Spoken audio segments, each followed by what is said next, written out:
성도 여러분들 안녕하십니까? 10월 25일 화요일입니다. 함께 하신 여러분들을 진심으로 환영합니다. 저는 세리토스 교회를 섬기는 김유상입니다. 이제 기도하시고 시작하겠습니다. 하늘에 계신 아버지 하나님, 새로운 한 날 생명 주셔서 이렇게 주님의 말씀 앞에 설 수 있도록 인도하시니 감사드립니다. 저희들이 언제나 그러하셨듯이 하루하루의 삶을 통하여 더욱더 주님을 배우고 알아갈 수 있도록 도와주시며 말씀을 통하여 주의 뜻을 찾고 그것을 이루어가는 저희의 삶이 될 수 있도록 인도하여 주옵소서.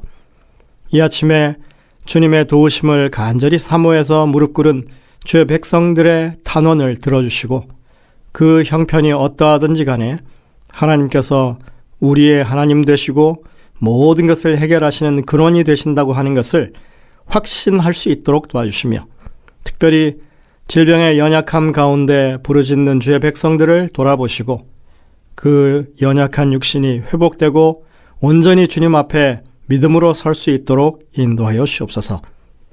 이제 주의 성령께서 우리의 심령을 주장하셔서 말씀 앞에 무릎 꿇고 주의 음성을 기다리는 당신의 그 백성들의 심령마다 역사하셔서 하나님의 뜻을 분명하게 깨우치고 우리가 어떻게 살아야 할 것인지에 대해서 지혜로운 결론을 얻을 수 있도록 인도하여 주옵소서. 이 시간 내내 주의 성령께서 주장하여 주옵기를 예수님의 이름으로 간절히 기도드립니다. 아멘. 오늘은 나인성 과부의 아들이라고 하는 제목으로 저희들이 그 사건을 살펴보도록 하겠습니다. 심리상담학에서 말하는 홈즐라의 스트레스 지수라고 하는 것이 있습니다. 살아가면서 당면하는 여러 가지 상황이 우리들에게 얼마만큼의 스트레스를 주느냐를 수치로 표현하는 것입니다. 우리가 맞닥뜨리는 어려움 가운데 가장 높은 스트레스를 주는 것은 바로 배우자의 죽음이라고 합니다. 점수가 무려 100점이나 됩니다. 이혼은 73점이 되고 감옥에 가는 것이 63점, 가까운 가족, 자녀를 포함해서 가까운 가족의 사망이 63점입니다. 이렇게 볼 때 가장 높은 스트레스를 유발하는 4가지 항목 가운데 죽음이라고 하는 것이 2개나 포함되어 있습니다. 하지만 이 연구는 1967년의 것입니다. 당시의 생활 환경과 오늘날은 거의 60년이 가까이 온 그런 시간 차이가 있습니다. 삶의 환경이 바뀌고 가치관도 바뀐 것입니다. 그리고 더 정확하게 인간이 당하는 슬픔과 고통을 이렇게 객관적으로 판단하고 우열을 가린다고 하는 것은 사실 좀 무리인 것으로 보입니다. 각자가 느끼는 슬픔의 정도는 통계학적인 수치로 대체하기가 어렵기 때문에 그렇습니다. 이번 주에 우리가 다루는 죽음과 부활의 문제는 주로 자식을 잃었다가 다시 찾는 사건들을 다루고 있습니다. 사랑하는 자식, 눈에 넣어도 아프지 않은 자식을 잃은 부모의 심정이 어떤 것인지 그걸 말로 표현할 수가 있겠습니까? 사실 제가 개인적으로 저희 가정에는 그런 슬픔이 있습니다. 저희 집은 2남 3녀 5남매였는데 그 중에 셋째로 태어난 남자 가운데 장남인 제 형이 초등학교 때 물에서 사고로 죽었습니다. 저는 형의 죽음이 어머니에게 어떤 슬픔으로 평생 남아 있었는지 똑똑히 기억합니다. 어머니는 평생에 걸쳐서 그 형이 죽은 그 5월이 되면 가슴에 통증을 느끼며 살았습니다. 말할 수 없는 우울감이 5월을 사로잡았습니다.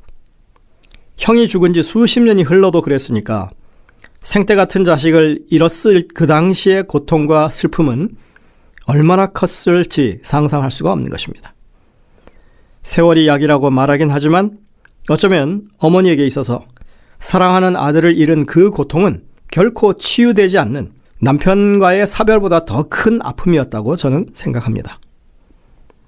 성경에서 예수님께서 두루 다니시며 선한 일을 행하시고 마귀에게 눌린 모든 사람을 고치셨으니 이는 하나님이 함께 하셨음이라 라고 이야기하고 있는데 사도행전 10장 38절의 말입니다. 하나님은 우리 각자가 느끼는 아픔과 슬픔을 너무나 잘 아십니다. 아마도 그런 슬픔 가운데 빠진 저의 어머니를 보셨다면 하나님께서는 가장 불쌍히 여기시고 위로하셨을 것이라고 믿습니다. 복음서에는 예수님께서 도움이 필요한 자들과 고통 중에 있는 자들을 도와주신 이야기로 가득 차 있습니다. 이것 때문에 훗날에 많은 유대인들이 예수님께서 약속된 메시아이심을 믿게 됩니다. 정로의 계단에 보면 엘렌 화이트는 예수님의 이런 동정 어린 보살핌에 대해서 기록하고 있습니다. 병자의 신음소리가 아무 집에서도 들리지 않는 촌락들이 있었으니 이는 예수께서 그 가운데로 지나시며 그들의 병을 고쳐주신 까닭이었다. 그의 사업은 그가 기름 부음을 받은 증거가 되었다. 사랑과 자비, 긍휼은 그의 생애 온갖 행동에 나타났나니 그의 마음은 인류에게 부드러운 동정을 나타냈다. 그는 사람의 소원을 풀어주시기 위하여 인성을 쓰셨다. 아무리 가련하고 비천한 자라도 그에게 가까이 나아가기를 두려워하지 않았다. 비록 작은 아이들이라도 그를 잘 따랐다. 정로의 계단 11쪽 12쪽에 나오는 내용입니다. 여러분들이 누가복음 7장 11절부터 17절을 읽어보신다면 나인성 과부의 이야기를 들을 수 있습니다. 어제 살펴본 이야기들, 사르밧 과부의 아들을 살리신 이야기, 그리고 수넴 여인의 아들을 살리신 이야기와 비교해서 오늘 이 본문에 나타난 나인성 과부의 아들을 살리신 이야기 사이에는 어떤 유사점과 차이점들이 있습니다. 예수님께서는 갈릴리에서 사역하시는 동안 병자들을 고치시고 귀신들을 쫓아내셨습니다. 한 번은 예수님과 그분을 따르는 자들이 나인성의 성문 가까이 이르렀을 때 장례 행렬이 정문을 지나고 있었습니다. 열려있는 관 속에는 한 과부의 독자가 누워 있었습니다. 깊은 슬픔에 빠져 울고 있는 어머니를 불쌍히 여기신 예수님께서 그녀에게 말씀하십니다. 울지 말라. 그리고서 그 관 속에 누워있는 아들을 바라보시며 명령하십니다. 청년아, 내가 내게 말하노니 일어나라. 누가는 그녀가 과부였고 그 죽은 아들은 독자였다고 기록하고 있습니다. 주님은 이 여인의 아픔을 너무나 잘 아셨습니다. 그리고 그 여인을 불쌍히 여기셨다고 기록합니다. 우리는 예수님의 사랑과 동정을 나타내는 표현, 여기서 불쌍히 여기다라고 하는 이 표현이 종종 그분의 이적을 행하신 그때에 등장하는 것을 발견합니다. 신약 성경에서 이 표현, 불쌍히 여기다라는 말은 사람의 가장 깊은 곳에서부터 우러나오는 아픔에 대한 공감을 표현하는 말입니다. 우리말로 표현하자면 애간장이 녹는다, 이렇게 표현해야 맞을 것입니다. 사실 세상에서 하나밖에 없는 정말 의지할 곳이라고는 유일하게 그 아들뿐이었던 그 과부에게 있어서 그 아들을 잃어버린 것은 모든 것을 잃은 상황이 된 것입니다. 그야말로 애간장이 끓는 슬픔이었던 것입니다. 주님은 그런 아픔을 공감하시고 과부의 아들을 살려주셨다라고 누가는 기록하고 있습니다. 주님은 그런 아픔에 공감하시고 그 과부의 아들을 살려주셨다고 기록하고 있습니다. 예수님은 그 관에 손을 대시면서 말씀하십니다. 모세의 법에 따르면 관에 손을 댄 자는 7일 동안이나 부정했기 때문에 관을 맨 사람들은 놀라서 멈춰설 수밖에 없었습니다. 그러나 생명의 주님은 죽음의 권세를 이기시는 분이시기 때문에 부정하게 될 수가 없었던 것입니다. 그리고 주님은 말씀하십니다. 내가 내게 말하노니 일어나라. 만물을 창조하신 생명을 주신 하나님께서 지금 일어나라고 명하십니다. 청년아, 일어나라. 이것은 부활의 아침에도 울려질 주님의 음성입니다. 창조주이시요 생명의 하나님께서 말씀하시자마자 그 아들은 다시 생명을 얻고 일어납니다. 예수님께서는 살아난 그를 어머니에게 주셨다고 누가는 기록합니다. 부활은 선물입니다. 기대할 수 없었고 예상하지 못했던 가장 귀한 선물을 주신 것입니다. 예수님이 함께 하셨기 때문에 상황이 완전히 바뀌었습니다. 기적을 목격한 많은 사람들은 놀라운 일이 일어났을 뿐만 아니라 자신들 가운데 정말 특별한 분이 계시다고 하는 사실을 깨닫습니다. 이사야 61장에 메시아의 사명에 대해서 이렇게 예언하고 있죠. 무릇 시온에서 슬퍼하는 자에게 화관을 주어 그 죄를 대신하며 기쁨의 기름으로 그 슬픔을 대신하며 찬송의 옷으로 그 근심을 대신하시고, 이사야 61장 3절입니다. 죽은 아들을 다시 돌려받는 이 사건, 그 순간이야말로 이 메시아의 예언이 성취되는 순간이었습니다. 우리는 주님이 오시는 그날, 인생의 가장 슬펐던 기억이 이제는 부활한 사랑하는 사람들을 만나는 온전한 기쁨으로 바뀌는 경험을 하게 될 것입니다. 오늘 교과에서는 묻고 있습니다. 어제 살펴봤던 두 부활의 사례와 오늘 나인성 과부의 아들을 살리신 사건에서 다른 점이 무엇이냐고 묻습니다. 차이점이 하나 있습니다. 사르밧 과부와 수넴 여인은 각각 엘리야와 엘리사 선자에게 도움을 요청했습니다. 하지만 나인성의 과부는 도움을 요청하지도 않았는데도 뜻밖의 도움을 받은 것입니다.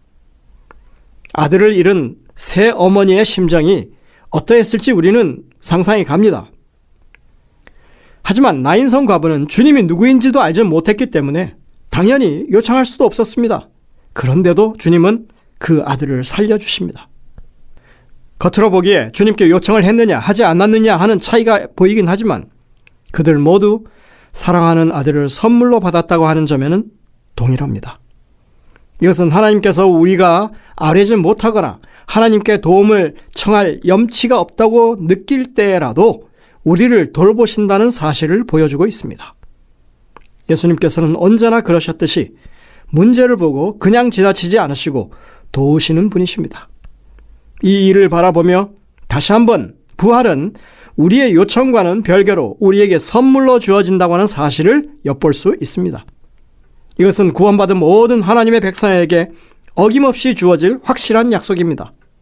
부활은 너무나 당연히 일어날 사건입니다. 이 땅의 모든 사람의 눈에서 눈물을 씻기실 그날 우리는 부활을 통해서 우리의 사랑하는 이들을 선물로 받게 될 것입니다. 계시록 21장 4절에 이렇게 말씀합니다. 모든 눈물을 그 눈에서 닦아주시니 다시는 사망이 없고 애통하는 것이나 곡하는 것이나 아픈 것이 다시 있지 아니하리니 처음 것들이 다 지나갔음이로라. 오늘 영감의 교훈에 보시면 이것이 얼마나 큰 위로의 말씀이 되는지 우리에게 설명해 줍니다. 나인성 문에서 슬퍼하는 어머니 곁에 서 계셨던 예수님께서는 관 곁에서 슬퍼하는 모든 애곡하는 자를 주목하신다. 예수님께서는 우리의 슬픔에 동정을 느끼신다. 지난날에 사랑하시고 불쌍히 여기셨던 예수님의 마음은 변함없이